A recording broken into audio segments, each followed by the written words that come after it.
আসসালামু আলাইকুম। আজকে মুরগ পোলাও রান্না করব। আজকে মুরগ পোলাও সহজ পদ্ধতিতে রান্না করব, তাই আপনাদের সঙ্গে শেয়ার করলাম। সহজ পদ্ধতিতে মুরগ পোলাও। আমার মেয়ে বলতেছে যে মা আমাকে আমাকে একটু মুরগ পোলাও রান্না করে দাও।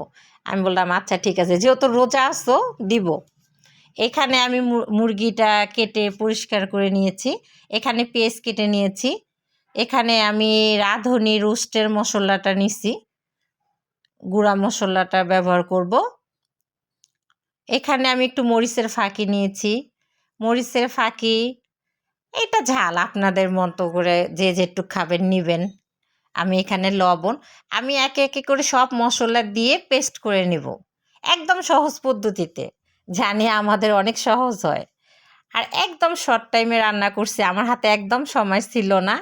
এই জন্য একদম শর্টকাট পদ্ধতিতে আমি আজকে মুরগ পোলাওটা করছি। এখানে আমি একটু আদা, একটু লবণ নিয়ে এটা মেখে নিব। একটু মরিচে ফাঁকি দিছি জাস্ট একটু কালার হওয়ার জন্য, যে কালারটা জানি হয় আর ভালো লাগে। এখানে আমি একটু তেল দিয়ে নিব। তেলটা গরম হয়ে গেছে, এখন মুরগিটা দিয়ে দিব। একে একে করে মুরগিটা আমি দিয়ে দিব। দিয়ে এই পিসটা দেন কত সুন্দর কালারটা এসেছে। কালারটা কিন্তু দেখতে ভালোই লাগতেছে, আমার কাছে কিন্তু ভালোই লাগতেছে দেখতে। সবটি ভাজা আমার হয়ে গেছে। আমি কিন্তু বেশি ভাজি নেই, কমও ভাজি নেই। এখানে আমি চাউলটা নিয়ে নিয়েছি।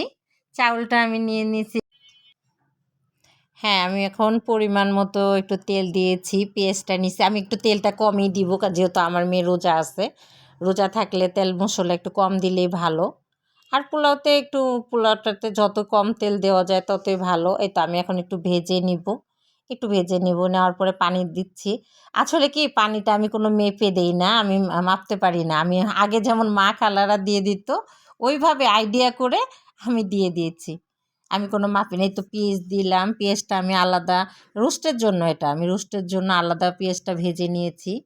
এই তো এখন ওই যে পেস্টটা করে রাখছি, পেস্টটা আমি এখন দিয়ে দিব।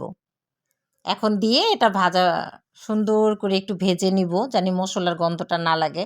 এখানে আমি এমনিতে দুধ ব্যবহার করছি, দুধ দিয়েছি, গরুর দুধ। এখানে আমার ঘরে যেটা ছিল আমি সেটা দিয়ে দিয়েছি তাড়াতাড়ি করে। আমার টক দই ছিল না, আমি এই জন্য দুধ দিয়েছি। একটু চিনিটা দিছি একটু ফ্লেভারটা ভালো করার জন্য। এখন আমি নেড়ে চেড়ে নিব। মুরগি ভাজাটা দিয়েছি। এখন আমি সুন্দর করে ভেজে নিব, কারণ না ভাজলে ঠিক মতো না কষাইলে মুরগিটা কিন্তু ভালো লাগবে না, ভিতরে মশলাটা ঢুকবে না। এই জন্য আমি সুন্দর করে এটাকে কষিয়ে নিব ভালো করে। এই তো আমি সসটা দিয়ে দিলাম। এখন আমি একটু লাড়াচাড়া দিয়ে নিব।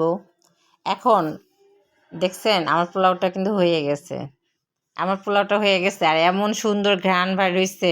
এই দেখেন, আমি যে কত কিছু দেই নেই, মনে হচ্ছে না যে আমি কিছু দেই নেই। পোলাওটা আমার হয়ে গেছে। পোলাওয়ের ঘ্রাণে, রোস্টের ঘ্রাণে আমি টিকতে পারতেছি না। আশেপাশে সবাই বলতেছে যে কি রান্না করতেছো খালামুনি, তোমার ঘ্রাণে টিকতে পারতেছি না। এই দেখেন রোস্টটা আমি এখন দিয়ে দিলাম, আমার হয়ে গেছে। এখন আমার হয়ে গেছে যেহেতু, আমি এখন এই যে পোলাও দিয়ে একটু ঢেকে দিব।